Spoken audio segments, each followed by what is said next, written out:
మానవులు ఫాజిల్ ఫ్యూల్స్ అంటే పెట్రోల్ మరియు న్యాచురల్ గ్యాసెస్ని ఉపయోగించడం ప్రారంభించినప్పటి నుండి మన భూమి ఉష్ణోగ్రత రోజు రోజుకు పెరిగిపోతున్న సంగతి మనందరికీ తెలుసు. మన ఓజోన్ లేయర్ కూడా బలహీనపడుతోంది. అలాగే మన వాతావరణం కూడా నెమ్మదిగా దెబ్బతింటోంది. ఇది ఇలాగే కొనసాగితే రాబోయే కొన్ని సంవత్సరాలలో భూమిపై వేడి చాలా పెరిగిపోయి మానవులు ఆ వేడిని తట్టుకోలేకపోతారని శాస్త్రవేత్తలు భావిస్తున్నారు. అటువంటి పరిస్థితుల్లో మనం భూమిని విడిచిపెట్టవలసి ఉంటుంది. ఆపై మన కోసం ఒక కొత్త నివాస స్థలాన్ని అంటే ఒక కొత్త గ్రహాన్ని కనుగొనాల్సి ఉంటుంది. అయితే మన సోలార్ సిస్టంలో ప్రస్తుతం 8 గ్రహాలు ఉన్నాయి. కానీ ఆ 8 గ్రహాలలో మనకు జీవించే ఆశను కలిగించేది ఏదైనా గ్రహం ఉందంటే అది అంగారక గ్రహం మాత్రమే. ఎందుకంటే అంగారక గ్రహంపై ఒకప్పుడు జీవం ఉండేది అనేది నిరూపించే కొన్ని విషయాలు మనం కనుగొన్నాము. కానీ అంగారక గ్రహంపై జరిగిన ఒక విధ్వంసం కారణంగా అంగారక గ్రహంపై జీవం అంతరించిపోయింది. అంగారక గ్రహం ఇప్పుడు ఒక బంజరు భూమిలాగా మారిపోయింది. ఈరోజు ఈ వీడియోలో అంగారక గ్రహాన్ని అధ్యయనం చేయడం ద్వారా తయారు చేయబడిన కొన్ని విషయాల గురించి మాట్లాడుకోబోతున్నాం. ఈ వీడియోలో మనం అంగారక గ్రహం యొక్క రహస్యాలను వెలికి తీయబోతున్నాం. అంగారక గ్రహం గురించి సాధ్యమైనంత ఎక్కువగా తెలుసుకునే ప్రయత్నం చేద్దాం. కాబట్టి ఈ వీడియో చాలా ఆసక్తికరంగా ఉండబోతుంది. చివరి వరకు చూడండి.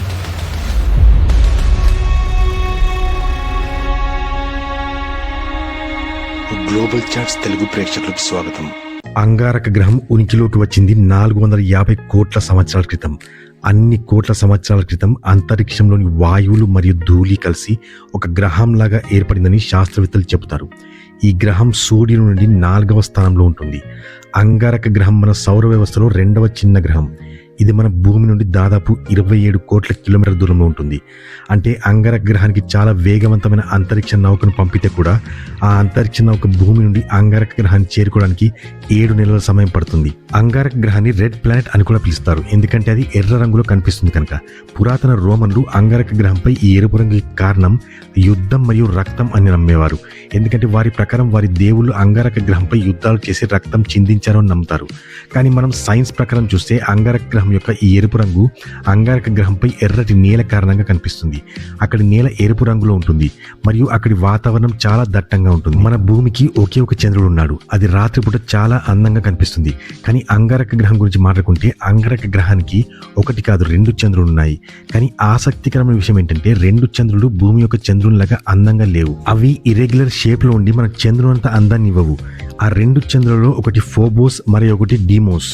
2 చంద్రులు అంగారక గ్రహం చుట్టూ తిరుగుతున్నాయి. కానీ ఫోబోస్ నెమ్మదిగా అంగారక గ్రహం వైపు లాగబడుతోంది. రానున్న సమయాల్లో ఫోబోస్ అంగారక గ్రహాన్ని ఢీకొని నాశనం కాబోతుంది. లేదా అది చిన్న ముక్కలుగా విడిపోయి అంగారక గ్రహం చుట్టూ ఒక రింగ్ లాగా తయారవుతుంది. సాటర్న్ మరియు యురేనస్ గ్రహాల చుట్టూ కనిపించినట్లుగా. అంగారక గ్రహం యొక్క వాతావరణం చాలా దట్టంగా ఉంటుందని మనం చెప్పుకున్నాం కదా. దాని కారణంగా అంగారక గ్రహంలో సౌర వ్యవస్థలోని అతిపెద్ద ఇసుక తుఫాన్లు వస్తుంటాయి. అలాంటి ఇసుక తుఫాన్లు కొన్ని వారాల పాటు కొనసాగుతాయి. మరో విషయం ఏంటంటే మన భూమిపై ఓజోన్ లేయర్ ఉంటుంది. అది సూర్యుని నుండి వచ్చే ప్రమాదకరమైన రేడియేషన్ నుండి మనల్ని కాపాడుతుంది. కానీ అంగారక గ్రహానికి చూసుకుంటే అక్కడ ఇలాంటి ఓజోన్ లేయర్ ఉండదు. దీని కారణంగా అక్కడ ఎప్పుడూ ప్రమాదకరమైన రేడియేషన్ పడుతూనే ఉంటుంది. ఒకవేళ అంగారక గ్రహంపై స్పేస్ సూట్ తీసేస్తే మన రక్తంలో బుడగలు ఏర్పడతాయి. దాని కారణంగా వెంటనే మరణం సంభవిస్తుంది. మనం అంగారక గ్రహం సైజ్ గురించి మాట్లాడుకుంటే అంగారక గ్రహం పరిమాణం భూమి కంటే 6 రెట్లు చిన్నదిగా ఉంటుంది. అంటే మన భూమిలో అంగారక గ్రహాలు 6 సరిపోతాయి. అంతేకాకుండా మొత్తం సౌర వ్యవస్థలో అతిపెద్ద పర్వత శ్రేణులు అంగారక గ్రహంపైనే ఉన్నాయి.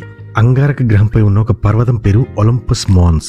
ఇది మన సౌర వ్యవస్థలో అతిపెద్ద పర్వతం. దీని పొడవు ప్రపంచంలోనే అతిపెద్ద పర్వతమైన ఎవరెస్ట్ పర్వతం కంటే 3 రెట్లు ఎక్కువగా ఉంటుంది. శాస్త్రవేత్తల ప్రకారం ఒలింపస్ మాన్స్ ఒక అగ్నిపర్వతం. అది 50 మిలియన్ సంవత్సరాల క్రితం పేలింది.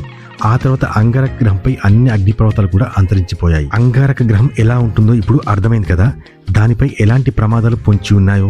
అంగారక గ్రహంపై రేడియేషన్ ఎప్పుడూ పడుతూనే ఉంటుంది. అక్కడ అత్యంత ప్రమాదకరమైన ఇసుక తుఫాన్లు వస్తూ ఉంటాయి. అంతేకాకుండా అంగారక గ్రహం యొక్క సగటు ఉష్ణోగ్రత -81 డిగ్రీస్ ఫారెన్హీట్గా ఉంటుంది. ఇది అంటార్క్టికా కంటే చాలా చల్లగా ఉంటుంది. అయితే ఇక్కడ తలెత్తే ప్రశ్న ఏంటంటే ఇంత దారుణమైన వాతావరణం అంగారక గ్రహంపై ఉండగా అక్కడికి మానవులు ఎందుకు వెళ్ళాలనుకుంటున్నారు? మన సోలార్ సిస్టంలో అతిపెద్ద గ్రహాలు కూడా ఉన్నాయి. అయితే అంగారక గ్రహం ఎందుకు? ఎందుకంటే అంగారక గ్రహం మన భూమికి చాలా దగ్గరగా ఉన్న గ్రహం. అయితే శుక్రగ్రహం అంటే వీనస్ కూడా మన భూమికి దగ్గరగానే ఉంటుంది కదా అనే అనుమానం కూడా మీకు రావచ్చు. కానీ వీనస్ గురించి మనం ఎందుకు ఆలోచించమంటే వీనస్ సోలార్ సిస్టంలోని అత్యంత వేడి గ్రహం. బుధుడు అంటే మెర్క్యూరీ సూర్యునికి దగ్గరగా ఉన్నా కూడా వీనస్ ఉష్ణోగ్రత మెర్క్యూరీ కంటే చాలా ఎక్కువగా ఉంటుంది. వీనస్ పై వేడి ఒక లావా లాగా ఉంటుంది. అలాంటి గ్రహంపై మానవుడు వెళ్లే ఆలోచన కూడా చేయలేడు. అయితే జూపిటర్ని పరిశీలిస్తే జూపిటర్ చాలా ప్రమాదకరమైన గ్యాసెస్తో తయారైంది. అలాంటి గ్రహంపై దిగడం అనేది సాధ్యం కాదు. జూపిటర్ తర్వాతి ప్లానెట్స్ అంటే సాటర్న్, యురేనస్, నెప్ట్యూన్ వంటివి మంచు గోళాల్లాగా ఉంటాయి. అందుకే మనము ఈ మిగతా గ్రహాల గురించి కూడా ఆలోచించలేము. కాబట్టి మనకు మిగిలిన ఒకే ఒక గ్రహం అంగారక గ్రహం. అంగారక గ్రహంపై వాతావరణం కూడా చాలా ప్రమాదకరంగా ఉన్నా కూడా శాస్త్రవేత్తలు అంగారక గ్రహంపై మానవుడు జీవించగలడు అనే కొన్ని విషయాలను కనుగొన్నారు. అదే నీరు. శాస్త్రవేత్తలు అంగారక గ్రహంపై నీటిని కనుగొన్నారు. కానీ ఆ నీరు అంగారక గ్రహం నేల లోపల కానీ సముద్రాలలో కానీ లేదు. ఆ నీరు మంచు రూపంలో అంగారక గ్రహం యొక్క సదర్న్ పోలార్ క్యాప్స్ వద్ద ఉంది. ఆ నిలువున్న నీటిని ఒకవేళ కరిగిస్తే అది మొత్తం అంగారక గ్రహాన్ని 36 అడుగుల వరకు ముంచివేస్తుందని శాస్త్రవేత్తలు చెబుతున్నారు. అంగారక గ్రహంపై నీటిని కనుగొనడం అనేది మానవాళికి ఒక కొత్త ఆశను చిగురింపజేస్తుంది. అంగారక గ్రహంపై ఎండిపోయిన నదులు కూడా కనిపించాయి.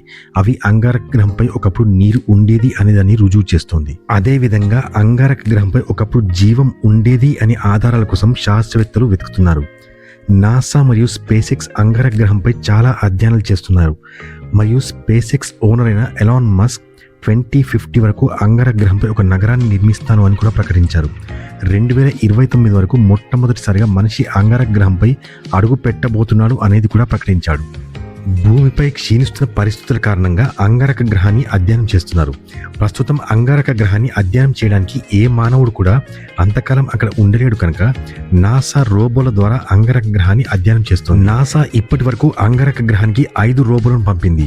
వీటిని రోవర్స్ అంటారు. నాసా అంగారక గ్రహానికి పంపిన 5 రోవర్లలో 2 రోవర్లు ఇప్పుడు పనిచేస్తున్నాయి. మిగతా 3 రోవర్లు పనిచేయడం లేదు.